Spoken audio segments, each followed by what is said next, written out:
All right, going live on video. Stand by for audio. All right, good day and good evening, ladies and gentlemen. Welcome to another Live the Fuel show. So today we're actually recording over a weekend because scheduling is always so fun sometimes when you're trying to balance life and also host a podcast show. But today I'm bringing on an exciting new co-host, a gentleman that I've met through actually one of these new referral services that I've talked about before. They're bringing out and helping people get exposure. And this gentleman is a new author that I wanted to actually bring to you, the masses. And quick little background on him. He's actually the author of the new book, The Joy of Intimacy, A Soulful Guide to Love, Sexuality, and Marriage. And he's been counseling and teaching about relationships and marriage to audiences around the world, get this, for more than 40 years. So without further ado, welcome to the show, sir, Rabbi Manis Friedman. See, I have to keep working on that pronunciation, sir. You got it. Welcome to the show. Got it right. Thank you. And for our listeners, he's actually dialing in from Minnesota. I'm here in Pennsylvania, about an hour from New York City. So we're catching up on the wonderful weekend here. And so sir, how many podcasts have you come on to help promote this new book? Is this a newer initiative for you? Yes, it's very new. You might be maybe the fourth. Oh, wow. We're still in the top 10 here. This is great. We just launched the book, and it's doing what we were hoping it would do. Well, let's dig into that. So what were you hoping it would do? It would enlighten people to something that sounds like, the kind of thing where, like, why didn't I think of that? In other words, once you hear it, it seems so logical and sensible. You think, why didn't I think of that? Or why didn't anybody tell me this before? It's interesting you bring that up because I was literally hanging out with some friends a few nights back, and I'm not going to speak about them as individuals, but I'll tell you, they're not in the happiest of phases of their relationship. I'll just go ahead and throw that out there. And they've obviously been together longer than my fiance and myself. And I as a close friend, it's an awkward conversation. I'll throw it out there. Like, how do you approach these things? I mean, obviously we care about our friends, our family, our relationships, and I'm not the professional. So I want to lend an ear. But at the same point, I'm like, you guys might want to go talk to somebody because intimacy is no joke and it does take work. I don't know. How would you speak to that as far as the work around intimacy, since obviously your book is called The Joy of Intimacy? I hope it doesn't take work. I think intimacy should come naturally, but it does take some wisdom. So with wisdom, most people casually throw out there that wisdom takes time, right? Takes years, takes life experience. Would you agree or disagree with that? Because I've also met some pretty wise young people too. Yeah, I mean, if you want to reinvent the wheel, it'll take you forever.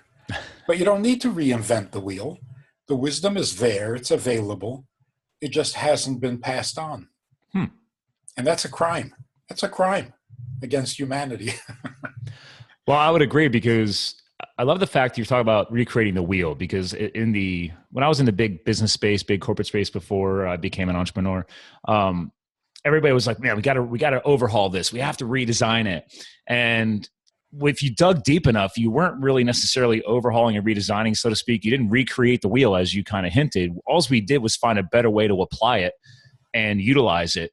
And then obviously wrap a whole bunch of nice, flashy sales and marketing promotion around it. And everybody thinks it's something new and exciting. Well, look, since the 60s, we've been experimenting with everything. We don't trust the past. We don't benefit from the past. We're reinventing everything, and we're paying a terrible price. There's 4,000 years of wisdom available. How do you ignore that? How do you just dismiss that as if nobody ever learned anything that we can benefit from, that we can use? That's really sad. There is a lot of wisdom. You just have to tap into it. So if somebody's hearing this right now, because it's easy for us to say, right? How do we start getting going? Like, how do we consider trying to tap into this said wisdom that is apparently all around us? We just maybe have our blinders on. I mean, is this some of the things that you get into in the book as well? Not specifically, but we are in the book we are exposing or sharing accumulated wisdom. This is not a new experiment. Intimacy is one of the oldest things on the planet. We don't need to experiment. We've been there. We've tried everything. The results are in. Intimacy is good. That's the result. Intimacy is necessary. It's not optional. I like that point. It's necessary, not optional. Obviously, you've been doing this for 40 years. So now, is this something you've pretty much had to drill into people over and over again, year after year? Or is this just something that kind of really started bubbling to the surface after all of these years? Well, I put it all together. It took time. But talking to people, it's again, it's not a struggle. Once you hear it, it's so familiar sounding because it's so natural, it's so right that it's just, oh yeah, sure. Now that you mention it, it's so obvious. So if someone's hearing this right now, obviously they're clicking, they're hearing it. Maybe it does make sense to them. Is there some common threads that you've kind of come across in all these years of experience where it's like, well, this is why it's necessary? I can come at it from a business perspective, but I'm really intrigued to hear your perspective on this whole the necessary intimacy. Yeah. And we haven't said anything about it yet. I don't know why people would be interested, Kevin. First, let's start with the problem. There's a crisis, I think, in life today. Now, there are people who, you read the headlines. There are people who are nasty. There are men who abuse women, who molest women, who are really out of line. And of course, they have to be disciplined or whatever. Okay. The sad thing is, when you talk to a happily married couple, their marriage is what we would call successful, it's functional, they have no complaints about their marriage. And yet, they will, from time to time, admit that there are moments when each of them feels completely alone in the world. That is very painful. And that should not happen when you're married. The one thing, the minimal result of a marriage is that you're never alone. Everything else is like icing on the cake. But the foundational change is that when you're married, you're not alone. There is somebody in the world to whom you are everything. You can't feel alone, even if you're separated by an ocean. You may be lonely, but you're not alone. So when people say, in a good marriage, I feel alone, the only explanation is you have a functional marriage, you have a loving relationship, but you have not achieved intimacy. What if they thought they had intimacy? And then is that a thing? Like, I mean, people say, oh, when my intimacy fell away. Because the way I'm hearing it from you is it almost sounds like, well, maybe you actually never reached that true depth of intimacy that you thought you had. That's what I'm hearing. Am I hearing that right? Very likely, very likely. People assume that if you're physical, if you're sexual, you're being intimate. Yes, that should be true. It really should be true. Sexuality should be intimacy. Mm-hmm. Unfortunately, we've ruined it. We've turned sex into a recreational thing, into an option. You have sex when you feel like it, with whom you feel like, whenever. And then you're disappointed that it doesn't produce an intimate bond. Well, make up your mind. I can actually speak to that. Thanks to launching this show, it's actually opened up my transparency. So I really don't care what I talk about in the show anymore. So I love being transparent. Within reason. Within reason. Within reason, yes. But I've talked about it a couple times in the past how, and I told you before we started recording, I was a wildland firefighter for a couple of years. And I I look back now, and that was 2010 and 2011. I was in my early 30s.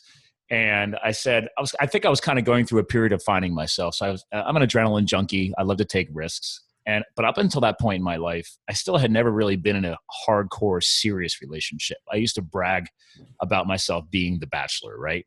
And clearly lacking intimacy in my life. And I look back now and it's like, man, what were you thinking?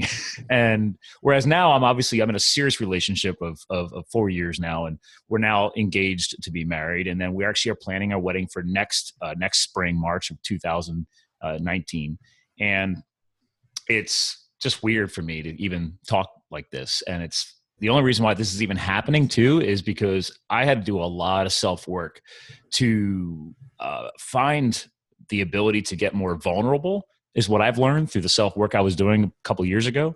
Do you feel that's a big part of this intimacy piece, is not just the two-way intimacy, but obviously that personal intimacy? There are a few words, I think, that we throw around a lot and we're not sure what it means, like intimacy, vulnerability, love, even sex. We don't know what it is. No. We talk about it endlessly. We're not even sure what it is. Like, for example, if I were to say, sex is really not a human need. It's a pleasure, like chocolate. You can't argue that you need chocolate, but you love it. You always want some chocolate. Some people, most people. But you can't say it's important or necessary. And perhaps that's why it's never satisfied. You can't satisfy something that isn't really a need. Because if you don't really need it, how do you satisfy it? It's like junk food, right? Real food, you eat it, you're satisfied. How many sandwiches can you eat? But junk food, never satisfied, because you never needed it in the first place. It was only there for pleasure. When have you had enough pleasure?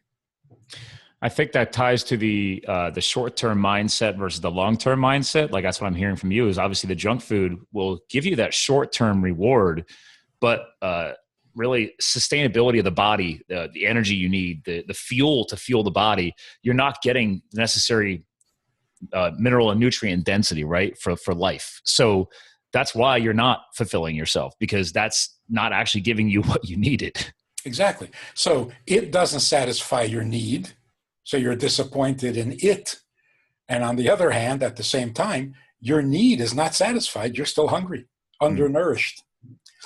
So that's a difference between sex and intimacy. Sex is like junk food to the body. You'll never have enough and you'll never be satisfied because there's no need. But intimacy, which means a true bond with another human being so that you are not just you anymore, that's a human need. If we don't have that, we're missing some piece of life. We're trying to fool Mother Nature. That's a real need. So when you achieve intimacy, you do satisfy a real need and you reach a certain contentment that you never get with sex. Interesting. So I started wording something once I got through that self-work period and tried to get myself, I guess, more intimate to myself, if I'm saying that the right way in your frame of experience, but the whole vulnerability, right? And the reason why I'm mentioning this, because my fiance I'm with now, she actually broke up with me for about a good 3 months, a couple of years back, because she felt she was just, my walls were still so high. I wasn't allowing that two-way, maybe it was intimacy, right? Maybe everything we had up until that point was surface level. Sex obviously was there. And I think a lot of people in relationships, now that I'm literally talking about this with you right now, is we feel that, well, if the sex is great, things will grow with it. And I guess there's not really a lot of truth to that. It depends on the situation, right? Because if you're just fulfilling a relationship based on that surface level reward of physical activity and never allowing that mental connection, that heartful connection, that's what I'm hearing from you, is that you're probably not going to have a long lasting relationship or anything of real true depth or or really fulfilling that need versus a want. That's what I'm hearing anyway. That's correct. I think so. Okay. I think so. But here's the really scary thing. If you marry someone, let's say you marry a woman because you love her, are you married to her or are you married to the love? Oh, yeah, that's scary. That'll break your mind open there a little bit. Right. Think of it this way. A man says, I love everything about my wife. Right? Sounds perfect. Can it get better than that? So I've done this many times. A man says, I love everything about my wife. And I say to him, okay, but do you love your wife? And he says, what about her? I said, no, not about her. Her. Do you love her? He says, I love everything about her. So we're not communicating. I was going to say, he keeps saying the word about. So said, what do you mean by that? Because obviously, is that the key word that you guys are not coming together on, that about thing that he keeps stating? That's the intimate part. The intimate part means just me and you, not about anything. Just me and you. In other words, do I need you in my life? And you say, well, what for? No. I'm not looking for something. I want to know if I belong in your life. Well, what are you good for? No, you see, if I marry you for your money, I'm not marrying you. I'm marrying the money. You just happen to come along with the money. But if the money disappears, I'm going to look at you and say, what are you doing in my house? Get out of here.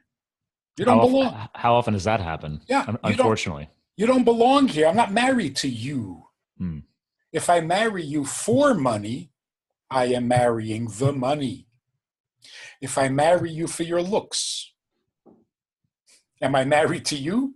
No, I'm married to the money, to the looks.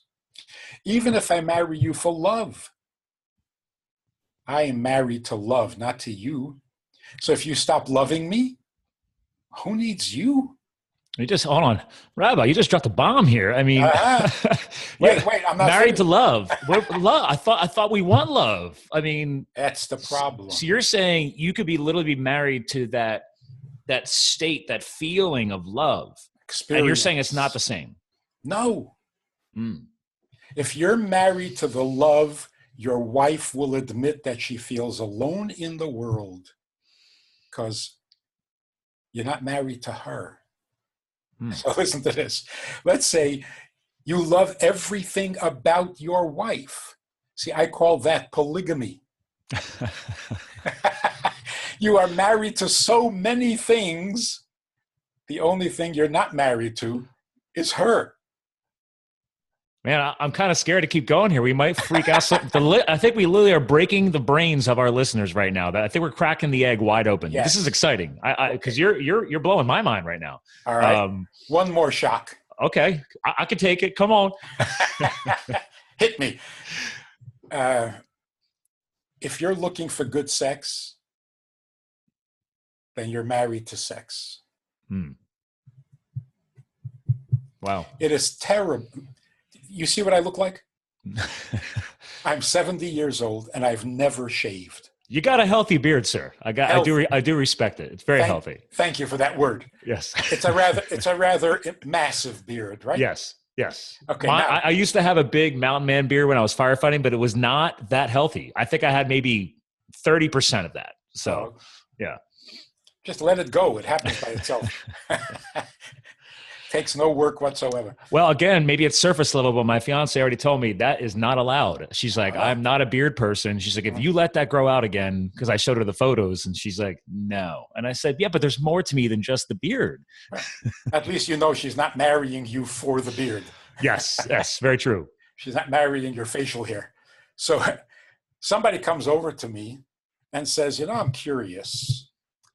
Do you sleep with the beard under the blanket or the beard on top of the blanket?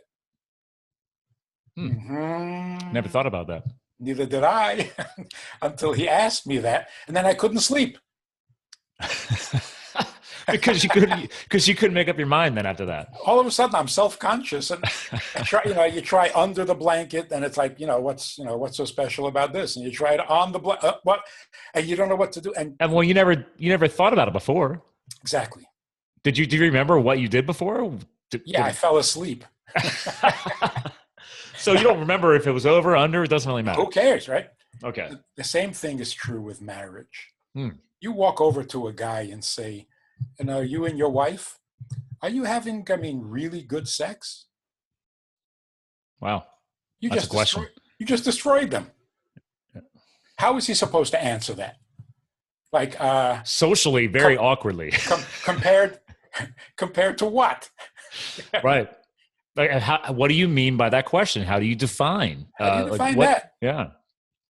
And what's good enough? When is it ever good enough? Especially when you go to the supermarket and the magazine says 12 secrets to better sex. Oh. Well, I can't stand those checkouts. I don't know any of those secrets. I must be really failing.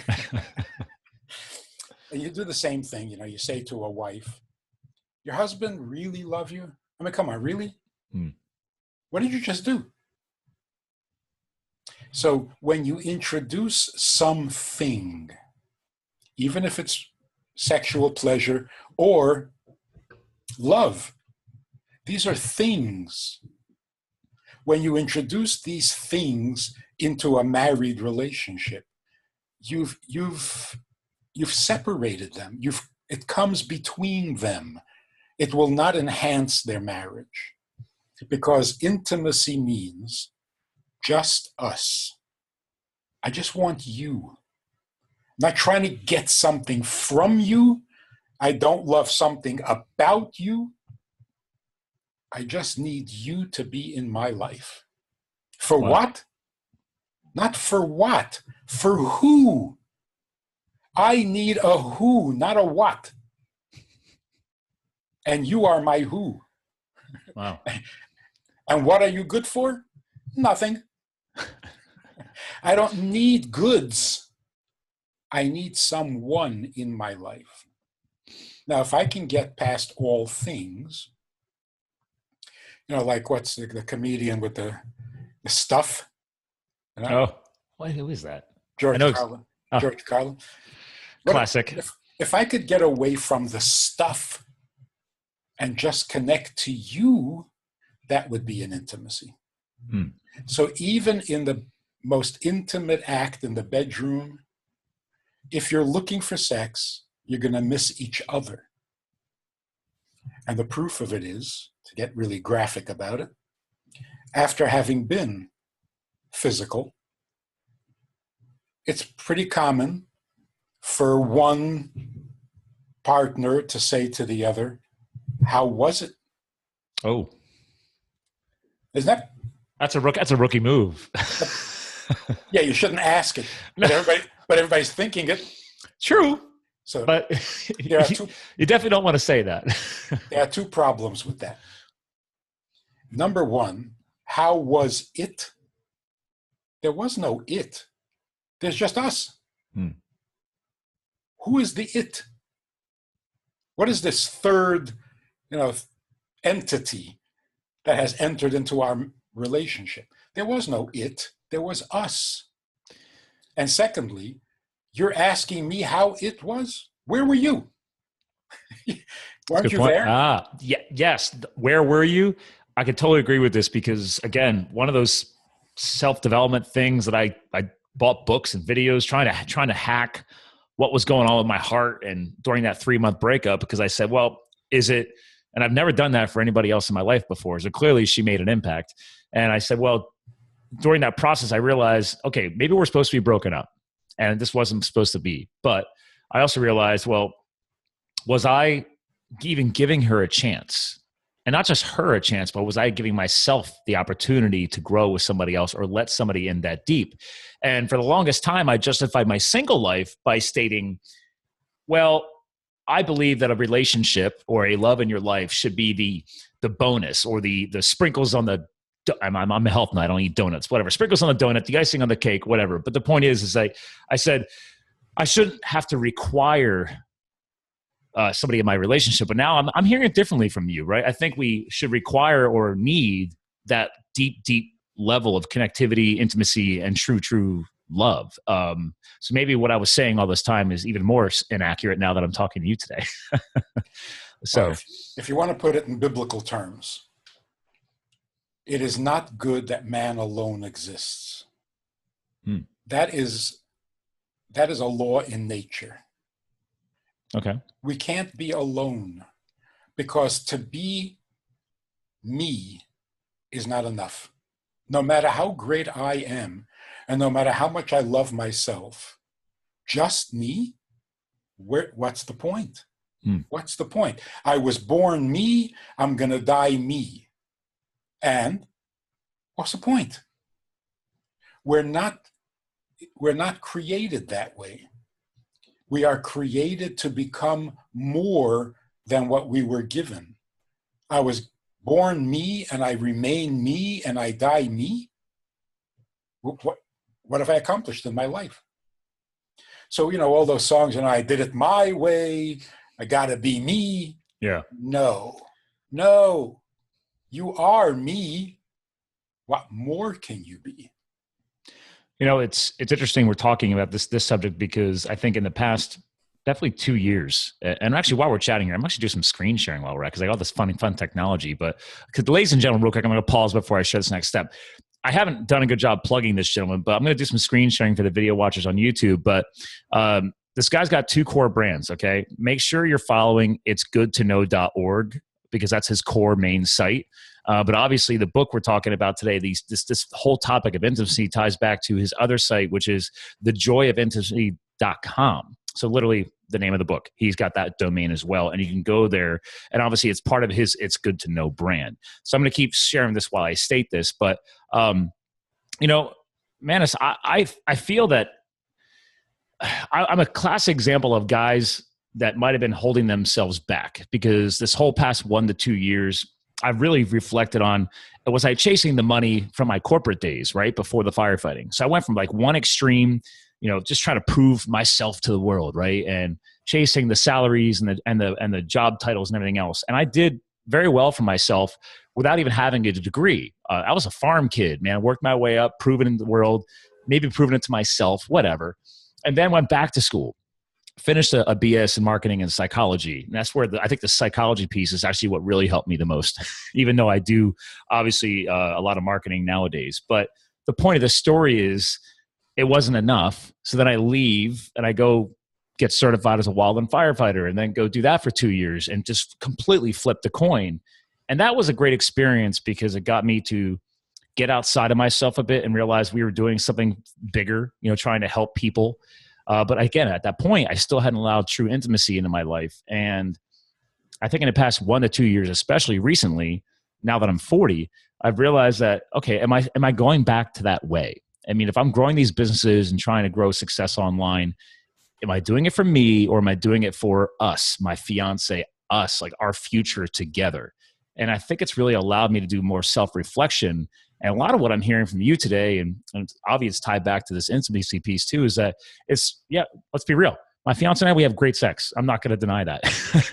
And we're about to reach that next phase into marriage in a year from now.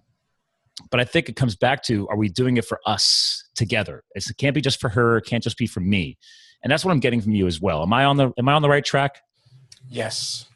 And this is why living together does not really prepare you for marriage. Because what's great when you live together is not what you're supposed to accomplish by being married to each other. So here's another word we throw around. We don't really know what it is, and that is marriage. So I love you, you love me. Okay, so we'll get married. Why? Thank you. I ask the why all the time. Okay, good. How does mutual love equal marriage? You love each other. That's great. What are you getting married for? I say the same thing. And now a lot of responses, people say, well, it's to prove your commitment to each other. And I said, well, I truly believe that marriage is more than that, because I was Mr. Anti-marriage for so long. So I was like, if I'm going to put a ring on the finger, so to speak, yes, it's very symbolic and it shows commitment. And yes, there's like a legal contract, blah, blah, blah. But I agree with you. There should be something more deep than that. And I think a lot of these, what's the current numbers right now? Isn't it like 65 to 70% of first-time marriages end in divorce here in the US? I think it's pretty bad. I forget the numbers. I think people are just trying to rush the marriage thing too much. They're not really digging as deep as you're hinting at. Exactly. In fact, think of it this way. We love each other, so let's commit. What does that mean? What are you saying? You're actually saying we are together only because we love each other. So let's make a deal, pact or commitment. A pact, yes. Yeah. That we are going to stay together even if we don't love each other. That is the most ridiculous thing you can possibly say. Okay, I'm with you here because I'm loving this right now. So yeah. Interesting. What we have going is love. But let's make a covenant that will lock us into this relationship when we stop loving each other. Why do you want to be in this relationship without the love? So what is this commitment business? What are you promising to love? You can't promise that. You can't. What makes love so exciting is that it's unpredictable. So do you think that we maybe try and spend too much time trying to make it predictable or trying to simplify it to that level? Yeah, I think unconditional love is a horrible thing. Because it's scary. No, it's not nice. Imagine a mother says to her 11-year-old, I love you unconditionally. You know what the 11-year-old is hearing? You can do whatever you want. And I don't care. Oh. In other words, you don't count anymore. Wow. I'm into love. Now you can do whatever you want and it's not going to change my feelings. That's a rejection. And it's not uncommon for the 11-year-old, when he hears that, to actually become a fiend. He'll become the devil. So kids really are that aware when they hear that? Because like I hear that all the time. I unconditionally love my child. We it's a mother-child bond or a father-child bond. And I'm like, it's interesting you're using these words right now. I'm like, people don't think about that. I didn't realize a kid actually could be that self-aware. Oh, yeah. And it would trigger a lot of these kids who act out and disrespect their parents and do whatever they want. Right. And if you consult a child psychologist, they'll tell you to love him more. Oh, believe me. Going in the wrong direction. When I was being when I was being a jackass as a kid, well, trust me, my dad called me on it. Okay. I'm not going to get into the modern day of parenting. I'm not a parent, but I'll tell you, if I disrespected my mother that one time, I was airborne. I'll just leave it at that. And I did not consider that to this day. I still don't consider that. Some people may talk about child abuse, where I'm like, listen, there has to be boundaries. And you were asking for it. Oh yeah. You say the F word to your mother as a child? No. Right. Dad was in his den with the door closed. And then all of a sudden I hear a door open and I'm flying. And I was like, oh, clearly he was listening. So now you know the power of that word. Oh, yes. Yes. So you see what you called it? You said it's a mother-child bond. Mm-hmm. See, that's correct. What's unconditional is that I am your father. That's unconditional. Because that's a fact, not a feeling. Feelings can't be unconditional. They're not feelings anymore. Yeah. They're fixations. Right? So I can't love you statically. That's not an emotion anymore. Wow. But I will be your father unconditionally. How unconditionally? Depends on you. Even when I hate you. Now that's unconditional. Come on. Wow. Yeah. I will be your father even if you make me hate you. I will protect you. I'll be on your side. and I will hate you. But I'll be your father, because that's unconditional. You've talked to a lot of parents over the years. Yeah. And still do, clearly. So how can you tell? Yeah. I'm impressed, sir. This is wild. So clearly, so is there pieces of this book that you actually tap into some of that, I think, parenting mindset? Because I think a lot of people tie their current romantic endeavors, we'll call them that, back to what they may have observed in their childhood. And I think that's pretty common psychologically. Is that true? Well, it's not a question whether it's parenting or marriage. The question is, where does love belong in our lives? Where does it belong? What is its role? What is it supposed to do? Because it's gotten so exaggerated. Love is everything. Love is the most important. Love makes the world go round. Hey, it's getting out of control here. Hey, we got songs all about it. Yes. And as a song, it's beautiful, but it's not true. It's not true. So you're saying even those songs it's a surface level definition. It's not digging deep enough. It's gotten too casual. And it caters. It caters. It's there to sell. Love sells. But so let's define love. When somebody is important in your life, you should love them.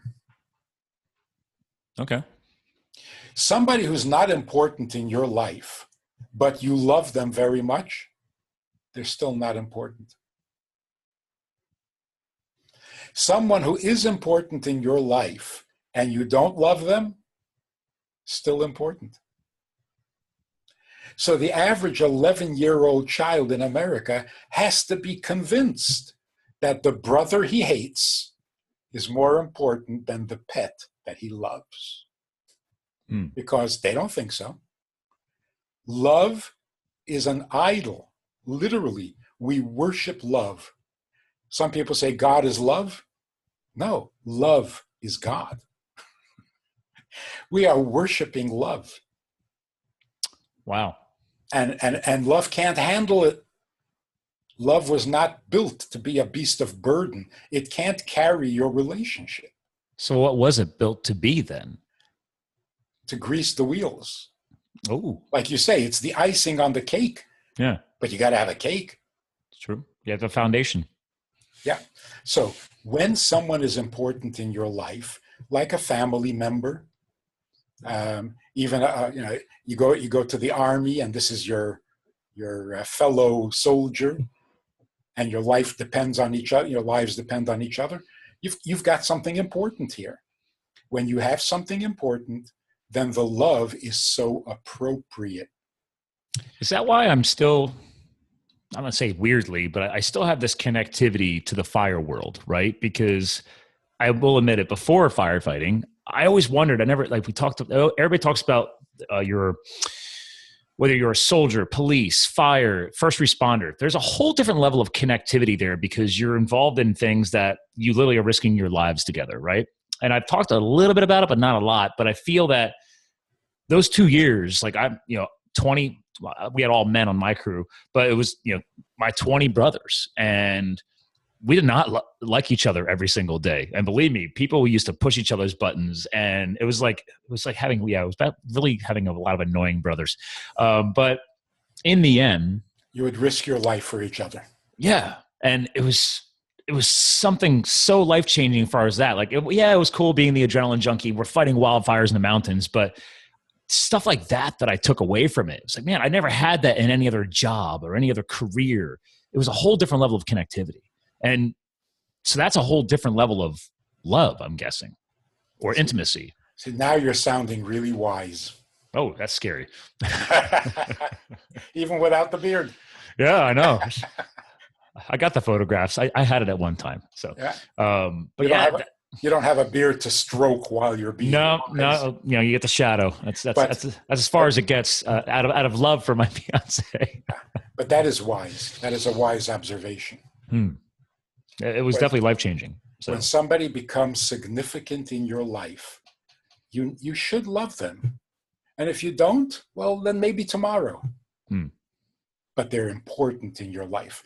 Let me think about how arrogant our attitude is. When I love you, you are the most important thing in the world. When I stop loving you, you're garbage. I mean, is that not the height of arrogance on my part? Hmm. My love makes you important? Wow, never thought about it that way. That's narcissism. I mean, it's horrible. And we don't realize we're doing that, I guess. Is this because we're still so surface level? We're not actually digging deep enough to know what those words and those statements mean. And because we worship love. So yes, love makes you important. Love makes everything. Everything is love. So if your kid is unhappy or miserable, because you don't love him, love him more. Love will solve everything. Wow. You'll also kill for love. You'll die for love. People justify it. Yeah. So we've really gotten way out of control on the love business. So very briefly, what is a relationship? The feeling is love, but what's the relationship, right? So the relationship is this. Number one, you have to be generous. Generous enough for two people. Okay. Without that, don't even bother getting married. So if you look in the mirror in the morning and you're fascinated by what you see, don't get married. Don't get married. Very self-indulgent. But if you look in the mirror and your reaction is, what, you again? Time to get married. I've had mornings where, and I don't know if I'm saying this the right way, but I'm like, I wake up, I'm like, oy vey, geez, that's it's a rough morning. Oy vey is right. All right. So now you're ready for a new face in the mirror. Now you're big enough for two. So the first thing is you have to be generous. You have to be generous with your possessions, your money. You have to be generous with your time. You have to be generous with your space. There are people who have a hard time with these things. You have to be generous with your words. When you're feeling particularly impressed by your wife or husband, why don't you say so? Be generous with your words. Right? So if you're generous with your possessions, your time, your space, and your words, you can get married. But number two, familiarity breeds contempt. How do you marry someone and not get familiar? If familiarity breeds contempt, you're in trouble. Wow. So the second principle of marriage is respect each other's borders. Don't trespass. Don't violate each other. And what that means, of course, you don't invade their privacy, read their mail, check up on their texts. Don't do that, right? But more than that. Well, it shows there's no trust. Yeah. Don't do their thinking. That's violating a border.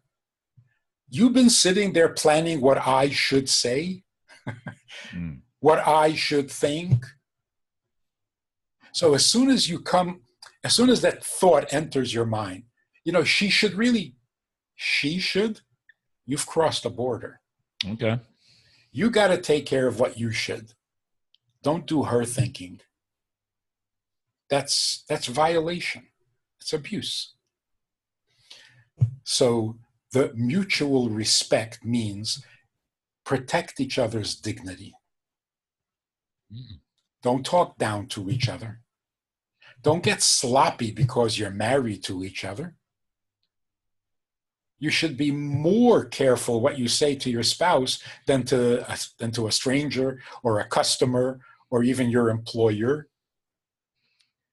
Do you feel that we, just to pause on that topic right there, do you feel that we do a better job of that when we're still like where I'm at? I'm still engaged, right? I'm not technically married yet, but everything you're stating here is a part of the relationship growth process. And I feel that, do you feel like that gets stagnant, obviously, as the years go on and most people forget about all this? I think most people feel like marriage is a license for sloppiness. Oh, yes, that I agree with. Yes. Some guy actually said to me, why do I have to be nice to her? We're married already. That is awful. That's awful. That is awful.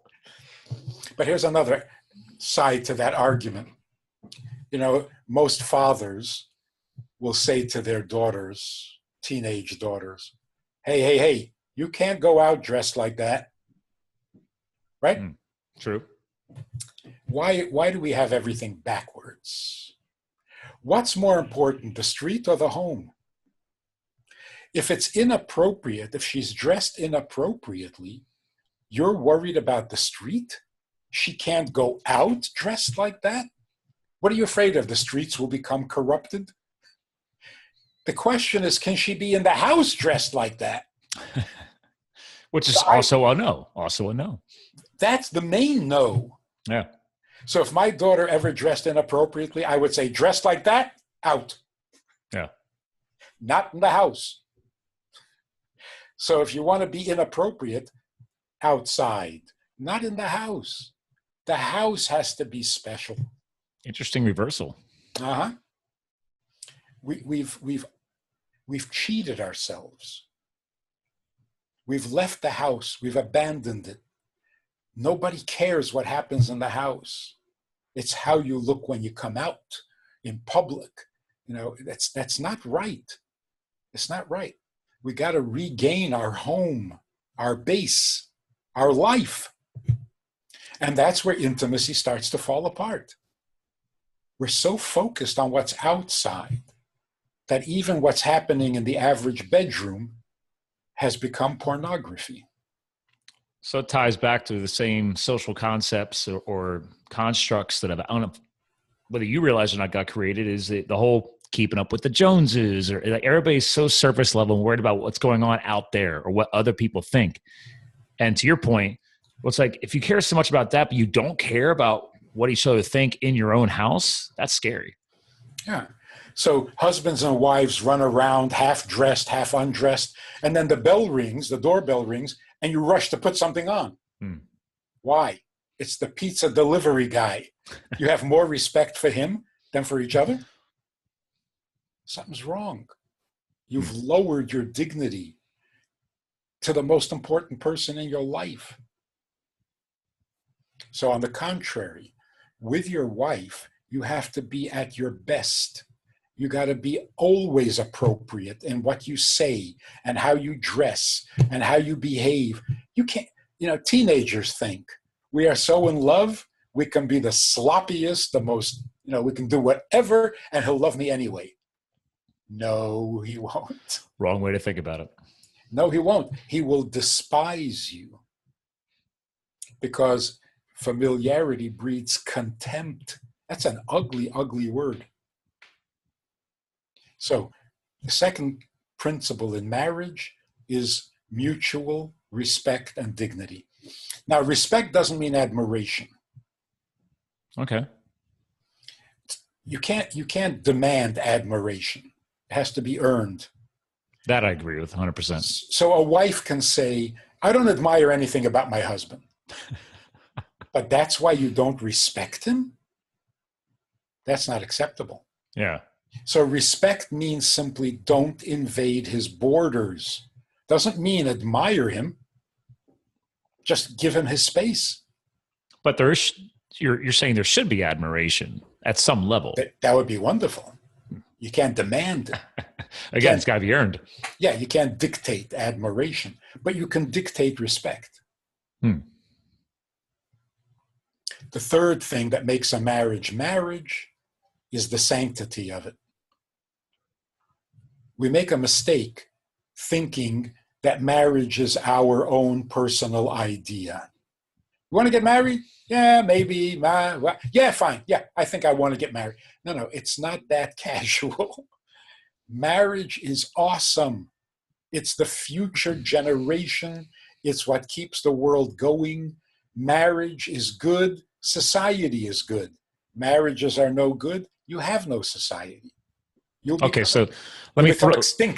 me throw mine at you real quick then. So because I'm sure, and I want to see where I'm at because I'm all about putting in the work. I love self-work, professional development, everything. But I obviously was Mr. I'm never getting married.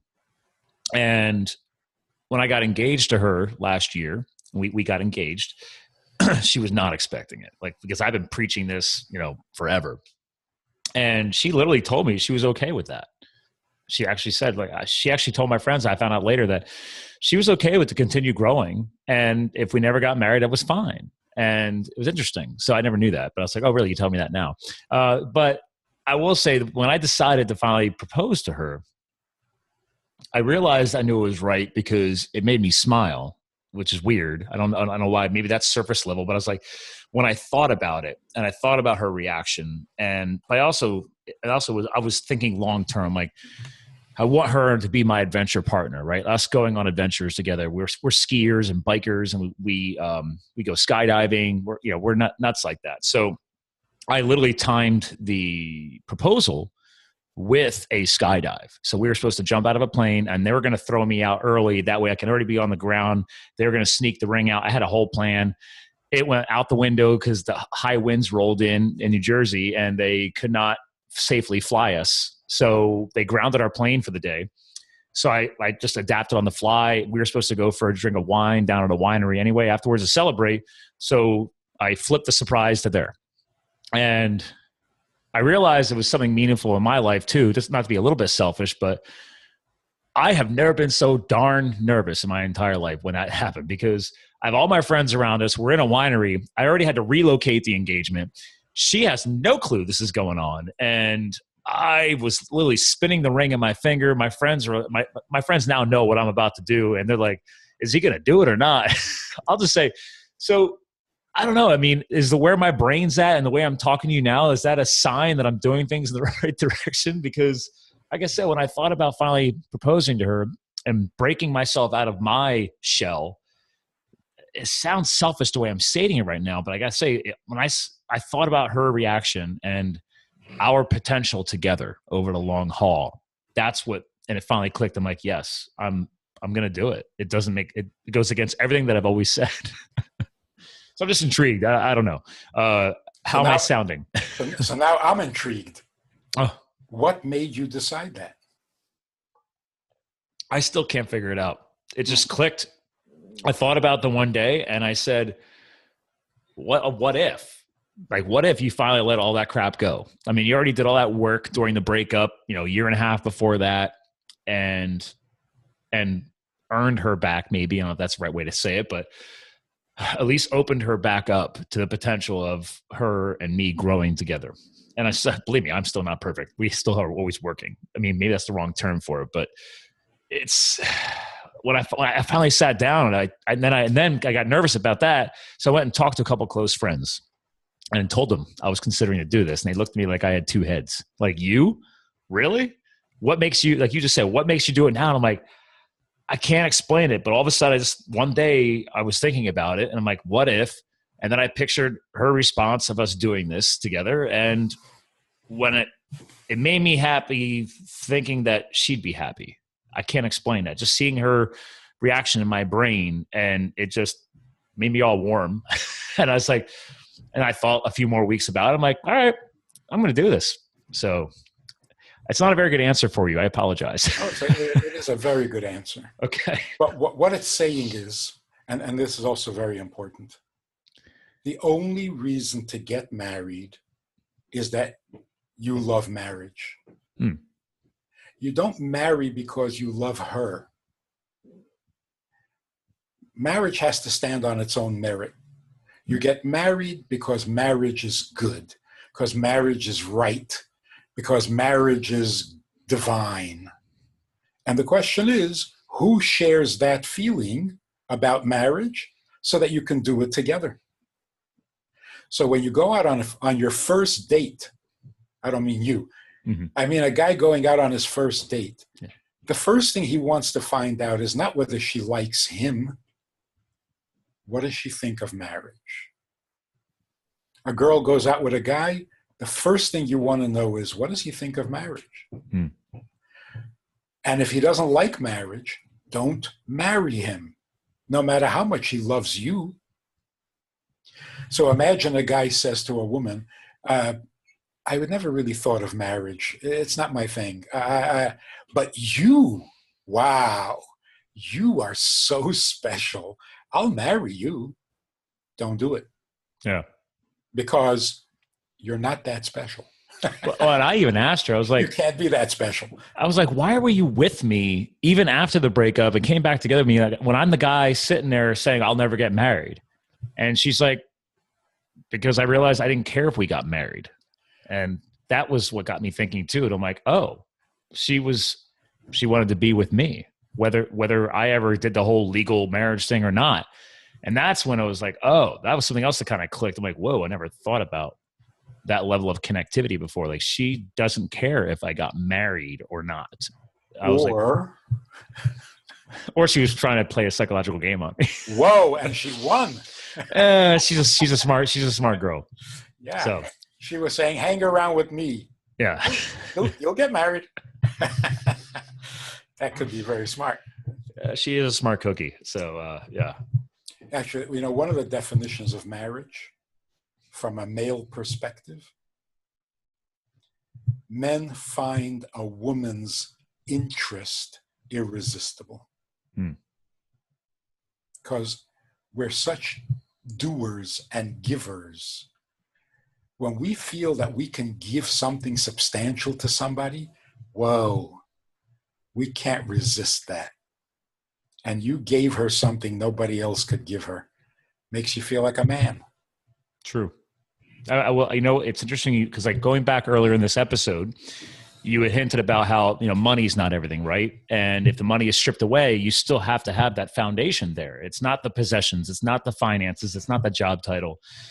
And that was something that she and I grew up in a different upbringing. So if you want to look at finances, more successful family if you're looking at money as the evaluative, it doesn't matter. The point is, she doesn't need me for my money or what I do. She's a equine vet for horses and a chiropractic doctor as well for the animals. So she's double doctor. And she gets stressed out all the time from that, running that business, because it comes with that profession. And I found out, thanks to knowing her, that this is a terrible thing, but apparently veterinarian profession has a very high rate of suicide because it's so stressful, and because they're constantly putting people's loved animals down if it's that time in that animal's life. And you do that year after year after year, I guess it could really beat you up. And that was something that I realized too, is that she's not looking for a partner to make more money or go on more trips.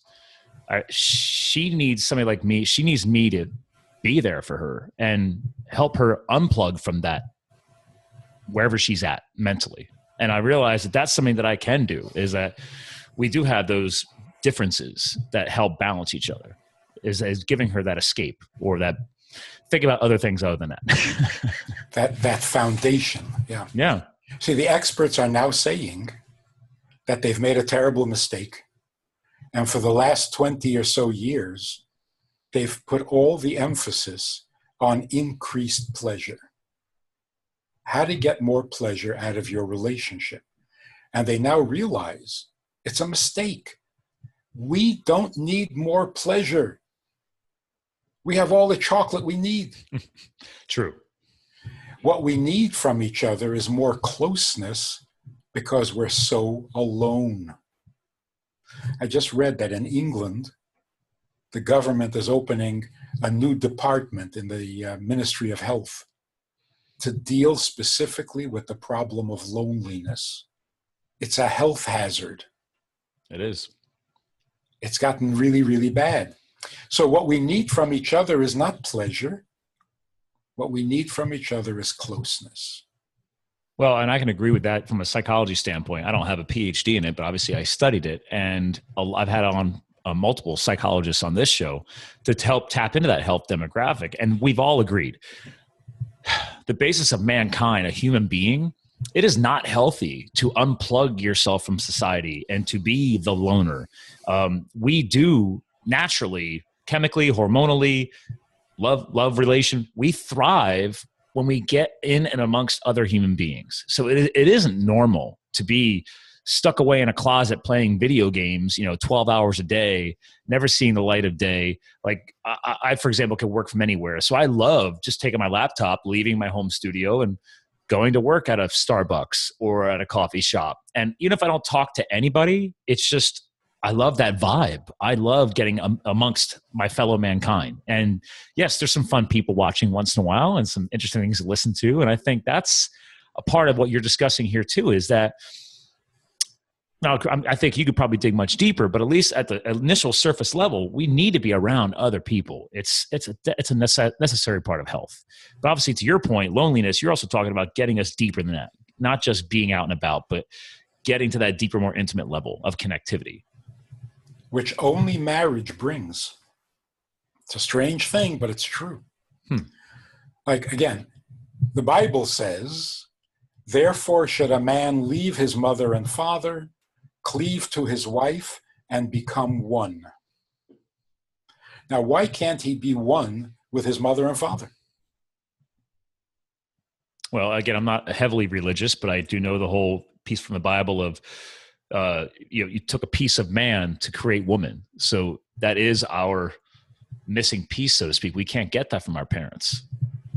They brought us into this world, but we still need that missing piece, that piece that was taken from us. That's correct. But there's also... That's my best runner-up on not being heavily religious. That's good. But there's also, to your parents, you're not the one because they have each other. Even to your children, they're not the one. You have a dozen children. Right. Who's the one? Only the marriage is a monogamous relationship. To each other, you are the only one. And that creates a oneness. Man, that connects to a whole other, that would definitely be a whole other podcast show, but about how, oh my gosh, I'm constantly hearing parents use the child or children as an excuse to stay together. And again, I'm not trying to promote divorces or ending of relationships, but it's like, to your point just now, though, the child is not supposed to be the component that completes you. That's another bonus round. I'm like, to your point here, it's like, if the child is removed from the equation, you're still left with each other. So you need to love each other. And people who can't have children should get married. Okay. Because marriage, again, stands on its own merit. Well, you just gave me some more reinforcement for our lifestyle choices, because she and I made the decision that we both agree that we're not parenting types. Like we don't want kids. And I have friends of ours that just don't understand that. And I said, listen, we're cool with being the awesome aunts and uncles. We want to spend all that time with each other. And maybe that makes us sound selfish, but that was another reason why, like, I've fallen in love with her, is that we do come to the same ground on that. And some people don't understand it. They don't, but I'm not here to please everybody else. I'm here to please myself and my fiance and my love of my life. Like, this is what we want. We agree, and it's making us happy. You know what's really ironic? With that thinking that you share with your fiance, that makes you the best parent. Right? People who are planning. What we're talking about, yeah. People who are planning to be parents, but they're not really into each other, they're not going to be such good parents. Interesting. They both can't wait to have children, but they have, and actually this I totally agree with. People rush sometimes the parenting. They base it on, well, scientifically, if you don't have children by this such and such an age, that's why we got to have a child now. But what I'm hearing from you is like, okay, but did you at least build the foundation? Like, are you two so in love and so intimate that before you bring in that, it is a stressful factor of life, creating another human being and then raising them. Have you built that foundation, that fortitude? Because it's going to get tested for many years to come. So here's how it works. If you're content with each other, now you can be a really good parent. Wow. There's some people are going to be listening to this episode like, whoa, I need to seriously readdress what I'm doing with my love of my life. Yeah. Okay, one more surprise. Okay. I can handle it. Let's do this. The difference between intimacy and sex is that sex is a thing Intimacy is a non-thing. It's a non-thing, right? So it just happens. Is that no? It's two people having each other, and people are not things, right? So if you were to ask your grandmother, I'm assuming your grandmother was conservative. If you ask your grandmother, what happens in the bedroom? Your grandmother would probably say, nothing. And you say, come on, tell me. And she says, nothing. See, she's giving you the right answer. Oh.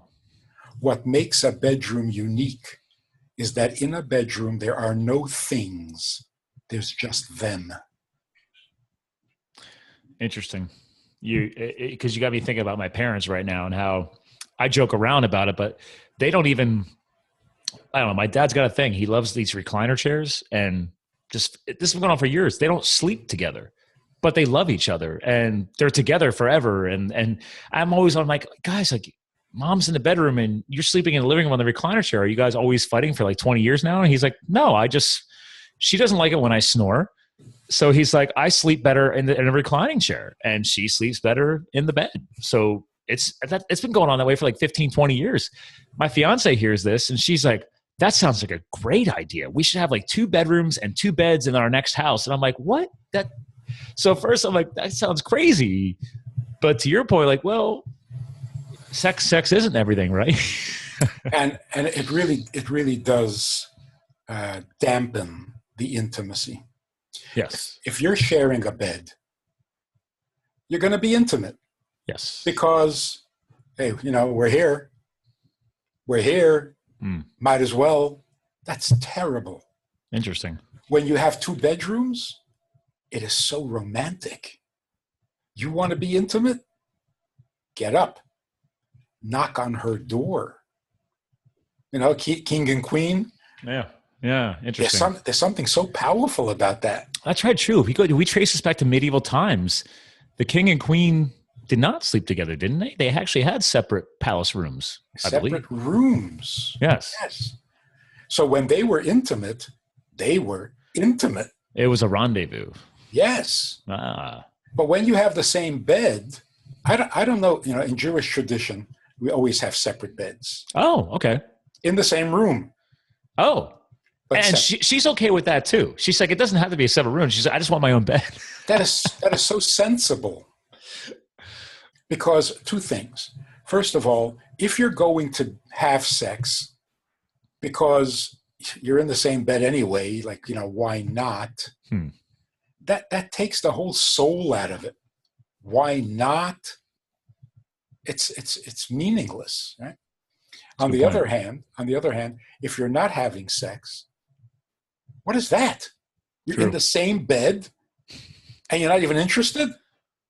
And it doesn't have to be every night. Everybody thinks that's supposed to be that way. Let's be real. I mean, I can't believe I'm saying this now, but I'm like, no, it doesn't have to be every single night. And you lose some of the intimacy on that. So there needs to be some spontaneity, and it shouldn't become robotic or procedural. Right. So sharing a bed is robotic. Have your own bed, and when you're romantic, we'll know. Because this is great, because I'm going to finish this episode. I'll see her tonight, and I'll tell her what I learned today, and she's going to be like, see, I'm right. They're always right. I've been learning that too. Yes. All right. So here's the final punchline. There's an expression we use all the time, and it's terrible. The expression is making love. It's a horrible expression. You're not making love. Love is a feeling. You don't make feelings. Where did this expression come from? Great question. What you're actually doing is making a baby. But you did something to prevent the baby. But what you're doing is baby making. Right. That's what it is. Why do we feel a need to call it love? So, I mean, to kind of play off of this, you were saying if you're truly making love, it's not the physical act of actual sex. Making love is everything that you're doing day in and day out, how you communicate, how you grow together, how do you make plans together. It's everything else, right? When somebody, it's not even making it. Is it growing the love? I don't know. You can make love with someone you don't love, right? If we're following that Yes. new age definition. It has become such a meaningless expression, but it Right. also reveals another thing. Why do you think calling it love is an enhancement? Why don't you just say I'm having sex? Well, and I have friends of mine, females, that have actually educated me on that years ago. They said, listen, I'm getting together just to have sex. I was like, oh, so you're not making love? Like, no, that's for relationships. And I was like, oh.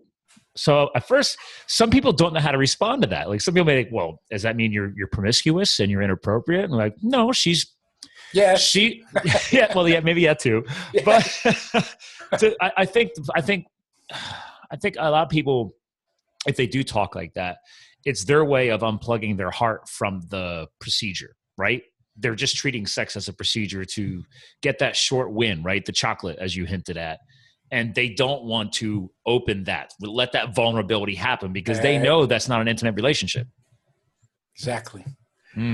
So sex, by all standards, needs a little embellishment. You can't just have sex. So you make it better by saying, no, it's not sex, it's love.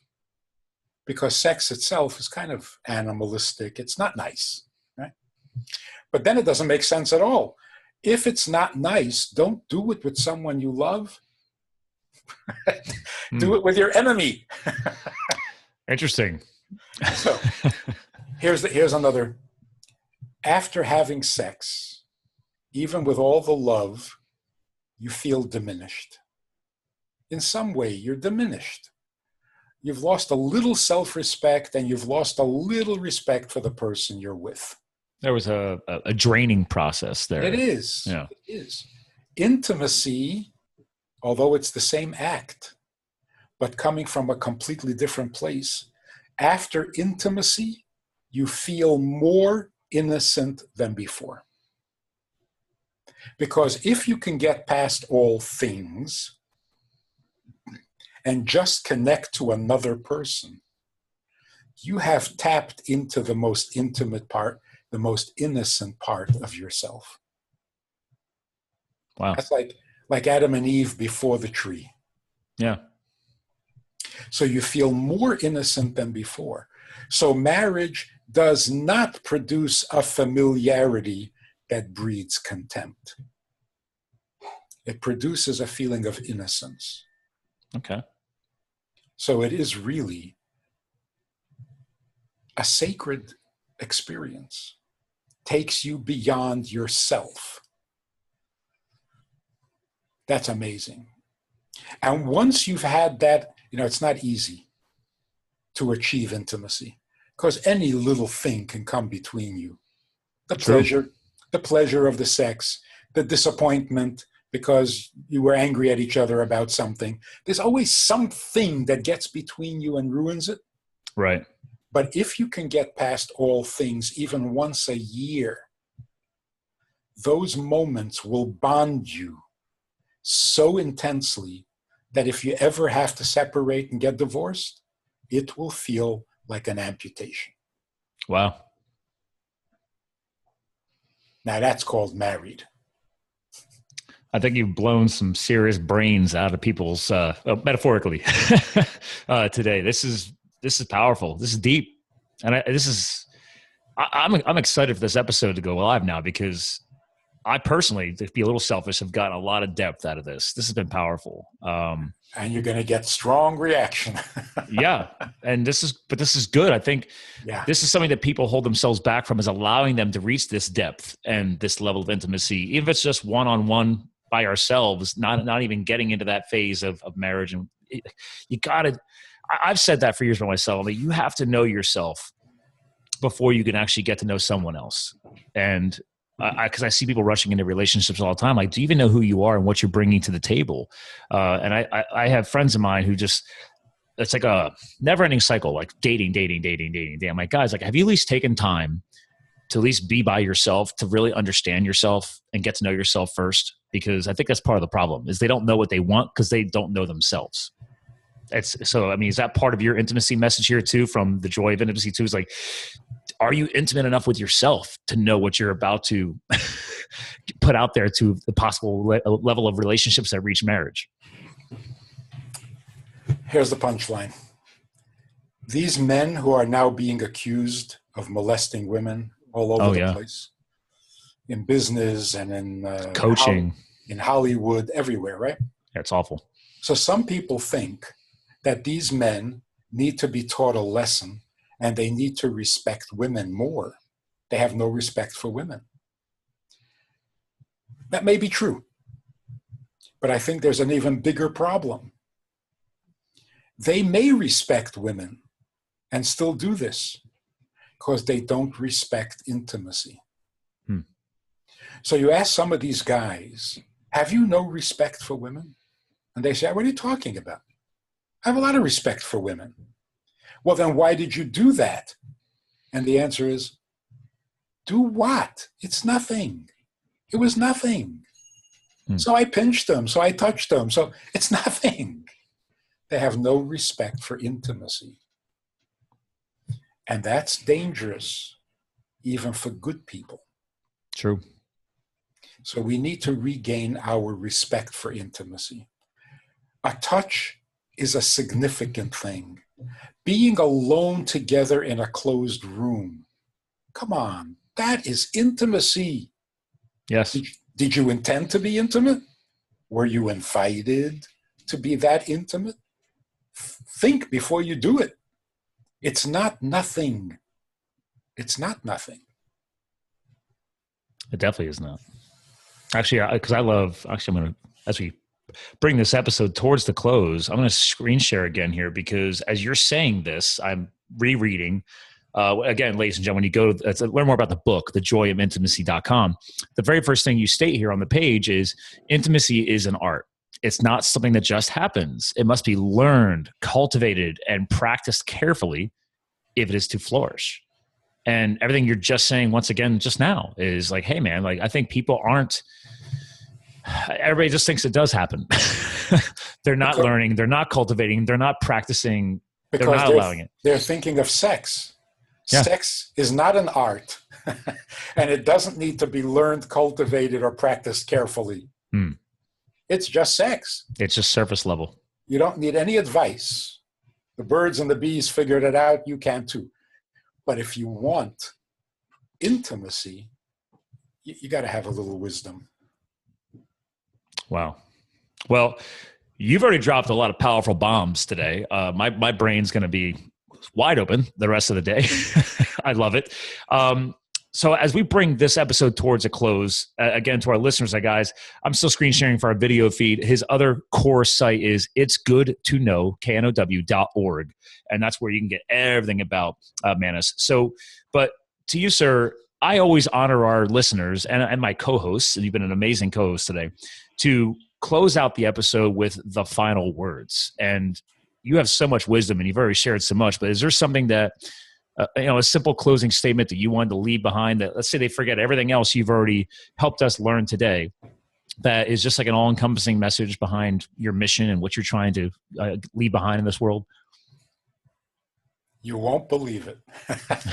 All right. Here it is. Every married couple, try this. Never be intimate with the lights on. Only in the dark.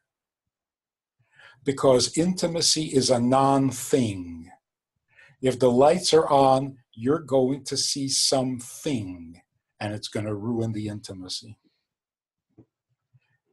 Try this, I promise you, your relationship will increase and improve tenfold just by that alone. Intimacy belongs in the dark, where you see nothing, you just have each other. Wow. All right. You got me some other ideas what are you thinking about? Well, listen, hang tight. I want to give you a proper goodbye off the air. Ladies and gentlemen, that was Mr. Rabbi Manis Friedman of itsgoodtoknow.org. So again, his other core site, make sure you check out thejoyofintimacy.com. Score that book. It's amazing. I'm going to have everything hyperlinked in the blog content on livethefuel.com. So don't worry. Scott always gets you guys covered. But again, to close out the show, he's dropped some serious bombs today. I think we really all, as human beings, need to dig deeper into this state of joy and what intimacy is all about. And this book, I can't wait for it to arrive. I've already ordered it, by the way. So again, to our listeners, thank you for listening into another powerful Live the Fuel show. He has truly helped fuel your healthy lifestyle today. So again, thanks for listening in. It's been another powerful show. And again, as I tell all you guys before, you too can live the fuel. We'll talk to you guys again soon. And you're free of the pod. I just let the video run for extra content for the YouTube world. So thank you for joining us today, man. This has been great. It has been. I love it. Well, I hope I'm doing okay in the podcast world for you. You said you've already been on like at least 3 or 4 others. So I'm excited to see you grow this message. This has been, I got more connected to this than I was even expecting. So you have a lot of wisdom to share. Can we apply this to the business world as well? Absolutely. Can we say you're doing business with someone, not with something? I agree. Yeah, actually, I think that's even more detrimental in the business world. Everybody, it's all about the thing or the what. And as a sales and marketing professional, I tell people all the time, don't even get into what it is you're selling or your services you have. If you haven't taken the time to be intimate and get to know that person as an individual, like look at the photographs behind their desk. Do they have a son or a daughter, or they have pictures of them skiing? Like, what is it that makes them tick as a person? Then worry about the business stuff. It'll come. But if you're just being a robot and vomiting sales and marketing spew out of your mouth, it's not going to get you anywhere. I talk about that all the time. Never really brought it to this level of intimacy, though. So I'm loving this. And then ask yourself, what will my product really do for this person? Mm-hmm. It's for a somebody, not for a something. Yes.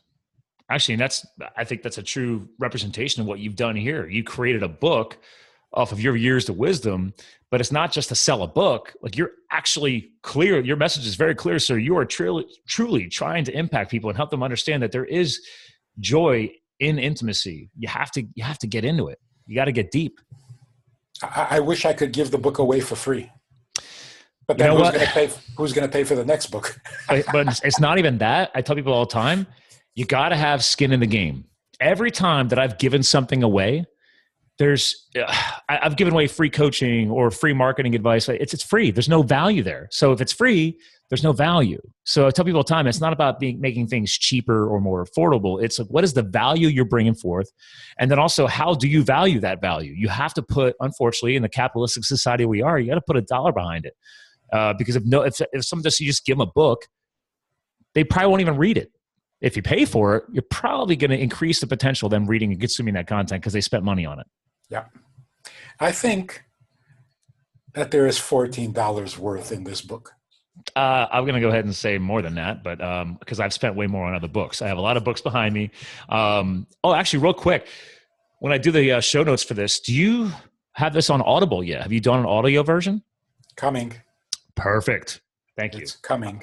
I'm a huge supporter of Audible. I think my library nowadays is bigger digitally because I travel so much and I listen. I can consume books faster. So, and are you doing it yourself? Yeah. Perfect. Thank you. I love it when people do their own books because then you'll end up probably releasing additional content because it's your message and it's your book. And if it's just some voiceover professional, it's very robotic. It's not as intimate. There you go. Wonderful. Well, is there anything else I could do for you today, sir? You've done a lot. I try. Exactly I need.